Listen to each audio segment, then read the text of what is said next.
When is it the XFL's time to get their bag? Oh, well, they're starting off in a deep hole, so they better start collecting every penny. This year was not the year that the XFL was in their bag. The report that we've seen all over the place is that, and they call it Dwayne Johnson's XFL. Like I said, he's the public figurehead. There are a group of people that own the XFL.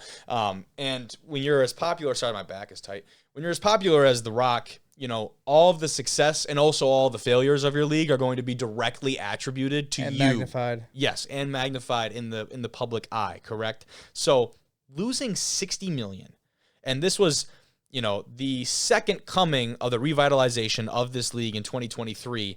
And the report comes originally by Forbes' Jabari Young, who is, I don't really know who, but he works for Forbes, so it's got to be somewhat of a credible source. How do you lose $60 million, though? Like what? $60 million. How much did they? Oh my God, that's crazy, dude.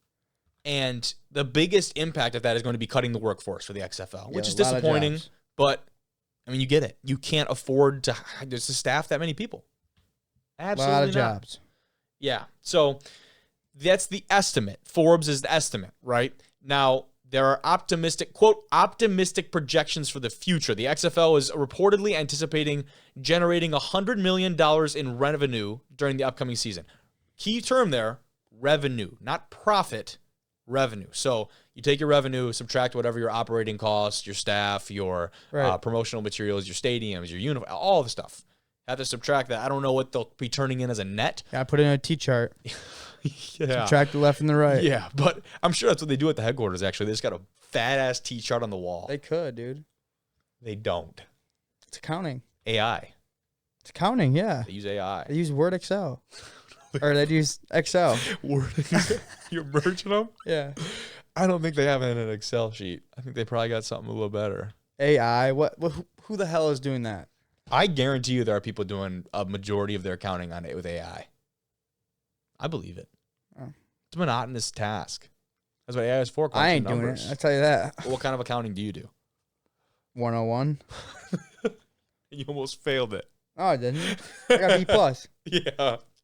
A miracle.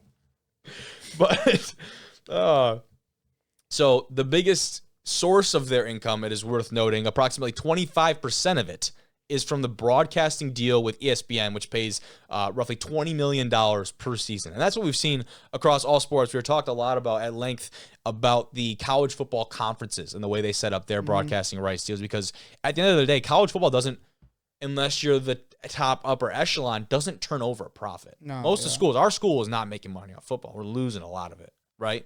But when you get up there and you get those big time broadcasting deals, that's where you can start to see a little bit of that financial return. Now, despite all this going on, they're still committed, obviously, to not only expanding the league's fan base, but also transforming it into what they call here a profitable venture. And definitely know what the challenges are. But the quote from Johnson here says, quote, "My goal is to get through the first season. This is not just an endeavor that's going to fill up a portfolio." Excuse me, English is hard. "And one day we flip it and we're out. This is a legacy. This is the long game."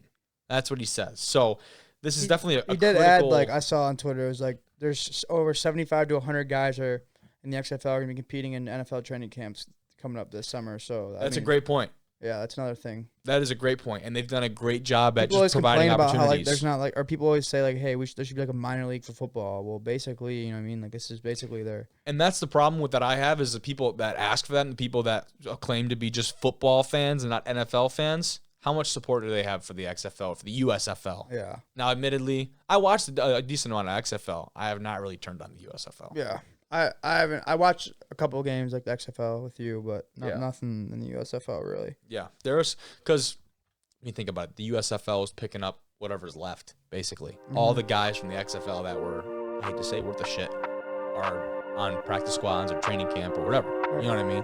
So it's a very interesting dynamic.